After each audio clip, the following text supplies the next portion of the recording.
A high school principal named Marcus receives a late-night call from one of his teachers, Justine, who's deeply worried about one of her students, a quiet boy named Alex. Justine has a gut feeling that something isn't right at Alex's home, but since she's not allowed to intervene directly, she begs Marcus to check in with the boy's parents himself, or else she might have to call CPS. The next day, Marcus waits at school to meet Alex's parents. But instead, he's greeted by a strange woman who introduces herself as Gladys, Alex's aunt.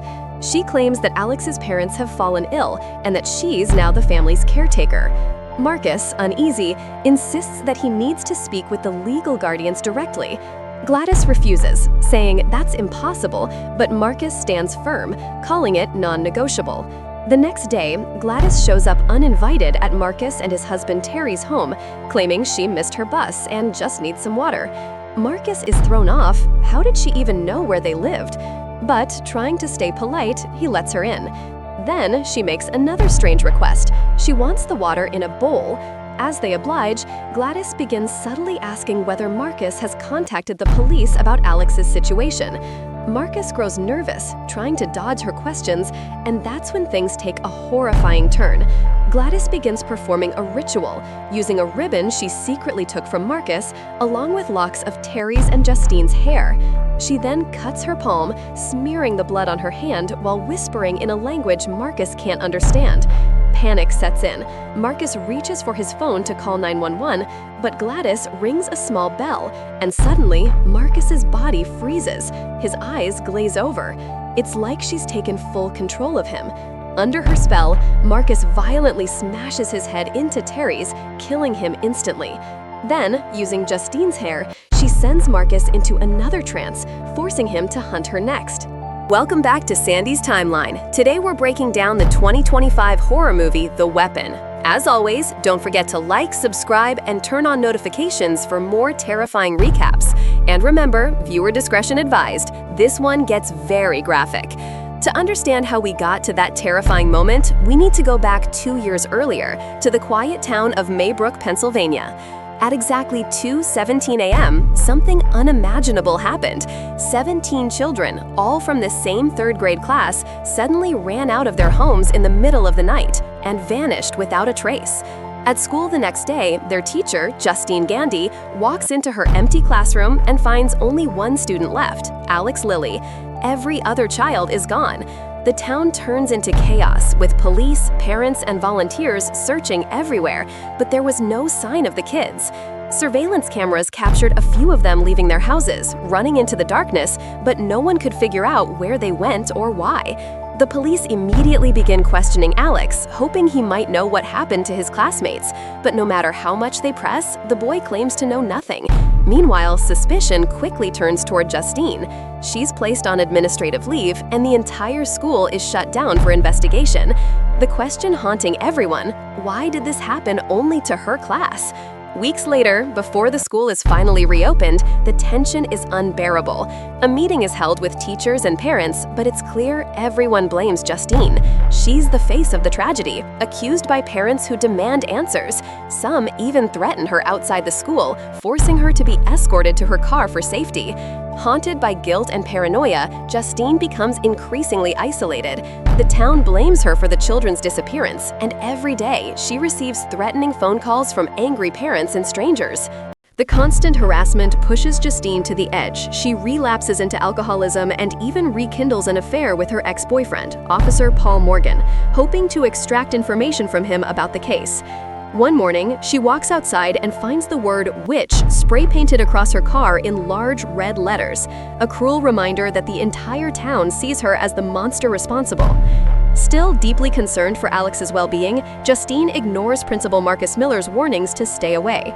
She begins to follow Alex home, desperate to make sure he's safe. When she knocks on his front door, no one answers.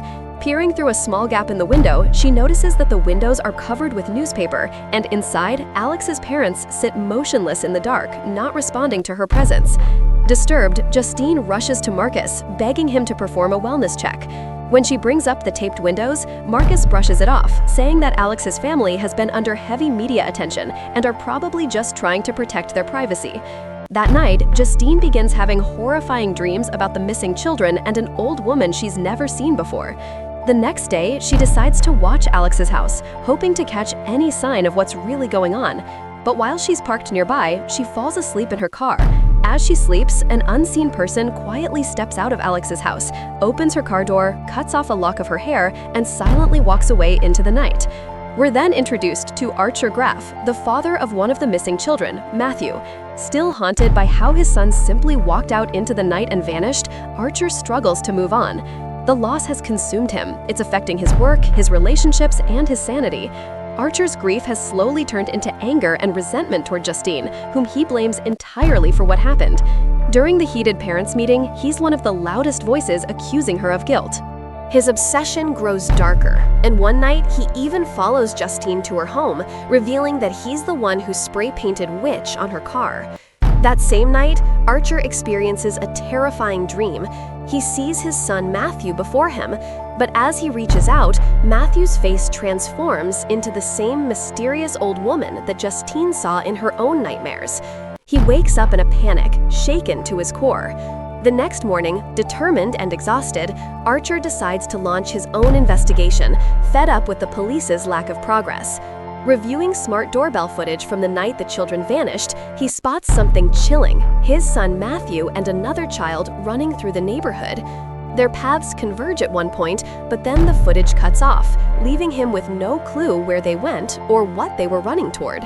The scene then shifts to Marcus, now completely under Gladys's control. After Justine contacts him once more, urging him to perform a welfare check on Alex, Gladys uses her influence to command Marcus to kill her. We see Marcus running through town in a trance, his arms hanging at his sides, eyes blank like a human weapon locked onto its target. At the gas station, Justine is in conversation with Archer when Marcus suddenly appears, charging toward her with terrifying intensity. He attacks Justine, his strength unnatural, his movements relentless. Archer tries to intervene, but Marcus seems almost unstoppable, driven purely by Gladys's spell. Justine breaks free and drives off down the street as Marcus chases her. In a shocking moment, he steps into the road mid-pursuit and is struck by an oncoming car, killing him instantly. After recovering from his injuries, Archer meets with Justine and finally shares everything he's uncovered. As they go over the evidence together, Justine pieces it all together. The missing children weren't running away aimlessly that night. They were all running toward Alex's house. In another part of town, Justine's ex-boyfriend, Officer Paul Morgan, is on patrol when he catches James, a homeless drug addict, attempting a break-in. While searching him, Paul accidentally pricks his finger on a used syringe, and in a burst of anger, he punches James unconscious. Moments later, Paul realizes that his dashcam recorded the entire assault. Panicking, he frees James and warns him to disappear and never cross paths again. Later that night, James breaks into Alex's house, but what he finds shocks him. In the basement, the missing children are there, alive but catatonic, staring blankly into space. Hoping to claim the $50,000 reward, James rushes toward the police station to report what he's seen. Before he can make it inside, Paul spots him and immediately gives chase, determined to silence him. James sprints into the woods, where he briefly glimpses a mysterious woman lurking in the shadows before diving into his tent to hide. Paul catches up, and in desperation, James blurts out the truth, revealing the location of the missing kids. Without hesitation, Paul drives straight to Alex's house, leaving James handcuffed inside the patrol car as he goes to investigate. Hours pass. Then, in eerie silence, Paul emerges from the house, his face unreadable, and drags James inside. In a flashback to the days leading up to the children's disappearance, we finally see how everything began. Gladys had moved in with Alex's family, claiming she was sick and needed care.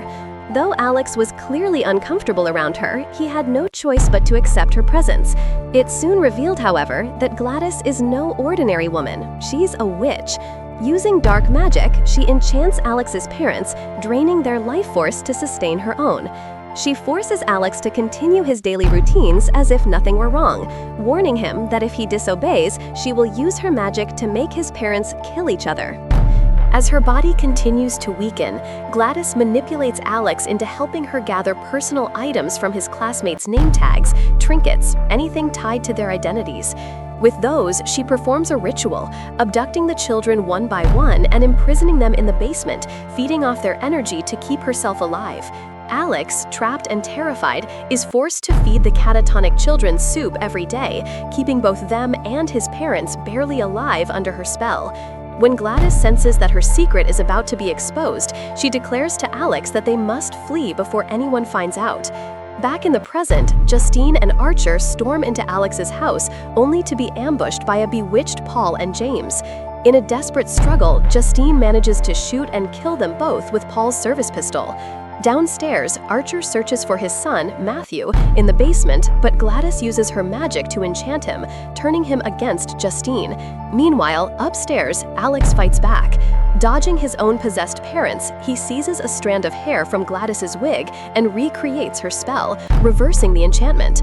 The trapped children suddenly break free, storming out of the basement and chasing Gladys into the street.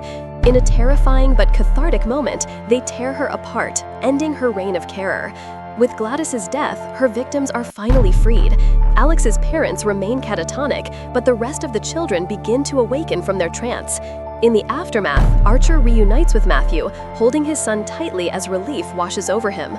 A narrator closes the story, explaining that Alex was later taken in by another aunt, while his parents were institutionalized. The missing children all returned home, and though many were silent for a long time, some eventually began to speak again. If you made it this far, you're officially part of the Sandy's Timeline crew. Don't forget to like, subscribe for more recap like this.